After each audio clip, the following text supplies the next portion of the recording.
नमस्कार, मैं डॉक्टर आनंद जयंत काले, कंसल्टेंट प्लास्टिक सर्जन और director lake city hospital. Diabetic foot ulcers का प्राइमरी ट्रीटमेंट आजकल प्लास्टिक सर्जन्स के हाथ में ही आ गया है और प्लास्टिक सर्जन्स जो हैं उनके पास ज़्यादातर पेशेंट्स में किसी भी प्रकार के कोई ऑपरेशन की आवश्यकता नहीं होती, क्योंकि डायबिटिक फुट अल्सर्स में सेल्फ हीलिंग की कैपेसिटी बहुत अच्छी होती है।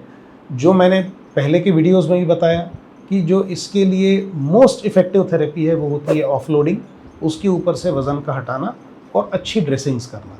तो ये सेल्फ हील होने की गुंजाइश बहुत अच्छी होती है। इसके लिए एक प्रॉपर वर्कअप की ज़रूरत होती है और उस वर्कअप का सबसे इम्पॉर्टेंट पार्ट होता है कलर डॉपलर का टेस्ट, जिसमें हम अल्ट्रासोनिक टेक्नोलॉजी को इस्तेमाल करके ये पता करते हैं कि ब्लड सप्लाई कैसा है।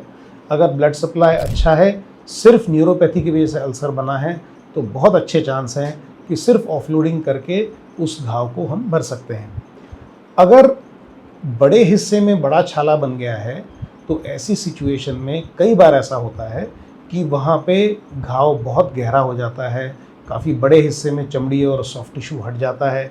तो ऐसी स्थिति में हमको उस घाव को भरने के लिए स्किन ग्राफ्ट या फ्लैप सर्जरी की आवश्यकता पड़ती है।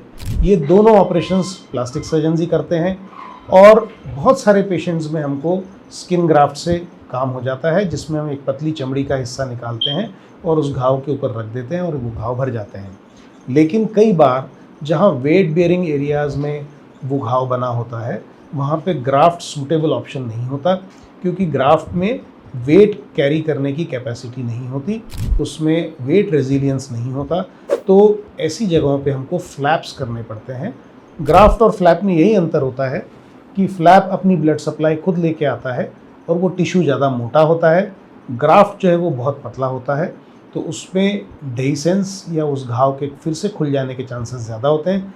तो हम ऐसी सिचुएशन में फ्लैप्स के ऑपरेशन करते हैं और डायबिटिक पेशेंट्स में फ्लैप सर्जरीज़ थोड़ा अलग लेवल ऑफ एक्सपर्टीज़ की रिक्वायरमेंट लाती है और ये काम प्लास्टिक सर्जन्स अपने अनुभव के हिसाब से करते हैं। सो डायबिटिक वुंड में प्लास्टिक सर्जन्स का बहुत इम्पॉर्टेंट रोल होता है घाव भरने के लिए, पर पेशेंट का डिसिप्लिन भी उतना ही इम्पॉर्टेंट होता है। सिर्फ सर्जन या प्लास्टिक सर्जन अपनी मेहनत से उस घाव को भरने की कैपेसिटी नहीं रखते। ये दोनों का मिला जुला एफर्ट है। पेशेंट और डॉक्टर दोनों मिलके ही अपने घाव भर सकते हैं। अगर आपको ये वीडियो पसंद आया हो तो इसको लाइक करें, सब्सक्राइब करें और इसके ऊपर अगर कोई भी सवाल हो तो आप कमेंट करें, उसके लिए आपको हम रिस्पॉन्ड करेंगे। एक हेल्पलाइन नंबर आपको दिया हुआ है, उस पर भी आप संपर्क कर सकते हैं। इस बीमारी से लड़ने के लिए सहयोग बहुत ज़रूरी है। धन्यवाद।